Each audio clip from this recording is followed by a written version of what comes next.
Nobody's talking about this NFL defense, but it's the best defense in all of the NFL right now. I am talking about the Houston Texans defense. The narrative so far has been about the Houston Texans offense, which is understandable. The performance has been lackluster for the first 3 weeks, but since then they have really turned it around against the Titans and against the Baltimore Ravens. But back to the defense. Over the first 5 games, Houston's defense has allowed on average 265.8 total yards per game to the opponents. They've held offenses to just 314.4 offensive yards on average per game.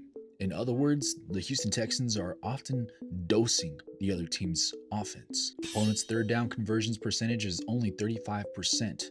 That's a solid rate of pressure and disruption. Through the first 5 weeks, the Houston Texans have already collected 11 turnovers. They've also logged 12 sacks in the season so far, which shows that they're not just bending, they're creating negative plays and flipping the field. In their 26-0 shutout over the Titans in Week 4, the Texans held Tennessee to just 175 total yards, 10 first downs, and 0 red zone appearances. In Week 5 versus Baltimore, they forced 3 interceptions, including 2 by safety Jalen Petrie, who they just paid big bucks this offseason. That 44-10 win wasn't just the offense finally clicking and exploding, the defense absolutely locked up the Baltimore Ravens. King Henry was dethroned. And don't get it twisted, on the Rich Eisen show, ESPN senior national NFL reporter Jeremy Fowler talks about Ravens' in-house reactions after the loss to the Houston Texans. Yeah, the panic meter is rising a little bit because, Rich, I can tell you going into this or last week against the Texans, just talking to people there, they felt like that was going to be a get-right game for them. They were legitimately shocked. Coach John Harbaugh even said this about the Houston Texans right before the game, quote,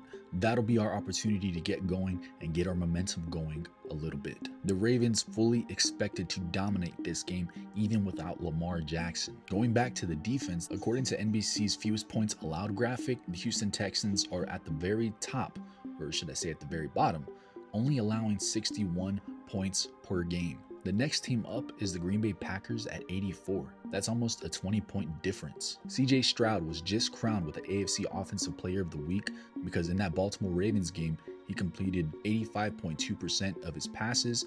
He passed for 244 yards. He racked up 4 passing touchdowns and had a passer rating of 143.9. Y'all, I'm not saying this because I'm biased. I'm saying this because the Houston Texans are absolutely legitimate contenders. Their defense has already been elite throughout the season. The offense has struggled early, but it looks like they're figuring it out. If the Houston Texans offense figures it out, continues this momentum, continues this consistency throughout the remainder of the season, I legitimately expect the Houston Texans to make a deep push in the playoffs and even make it all the way to the Super Bowl. Do not over